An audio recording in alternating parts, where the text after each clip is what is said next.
Of alcohol. इस video में हम बात करेंगे एसिडिक नेचर ऑफ एल्कोहल के बारे में। देखो, आपको ये जानना जरूरी है कि सबसे पहले जो हमारे प्राइमरी एल्कोहल होते हैं वो सबसे ज़्यादा एसिडिक होते हैं। उसके बाद आता है सेकेंडरी एल्कोहल, फिर आते हैं टर्शरी, यानी कि टर्शरी एल्कोहल आपके सबसे कम एसिडिक होंगे, वहीं आपके प्राइमरी वाले सबसे ज़्यादा एसिडिक होंगे। और उसका रीज़न क्या है, उसका रीज़न हम नीचे बताएंगे।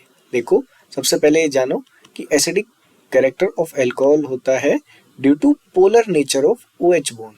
OH बॉन्ड के पोलर नेचर की वजह से। क्यों? क्योंकि यहाँ पे जो ऑक्सीजन है, ऑक्सीजन इलेक्ट्रोनेगेटिव एटम है, तो वो क्या करता है, वो H से अपने इलेक्ट्रॉन को खींच रहा होता है। वो H से उसके इलेक्ट्रॉन को भी खींच रहा होता है और अपने इलेक्ट्रॉन को भी अपनी तरफ खींच रहा होता है।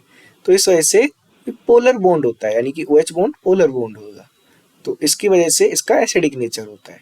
अब अगर कोई इलेक्ट्रॉन रिलीजिंग ग्रुप प्रेजेंट है, जैसे कि CH3 ग्रुप और C2H5 ग्रुप, मिथाइल और इथाइल ग्रुप, तो ये क्या करेंगे, ये इंक्रीज कर देंगे इलेक्ट्रॉन डेंसिटी ऑन ऑक्सीजन।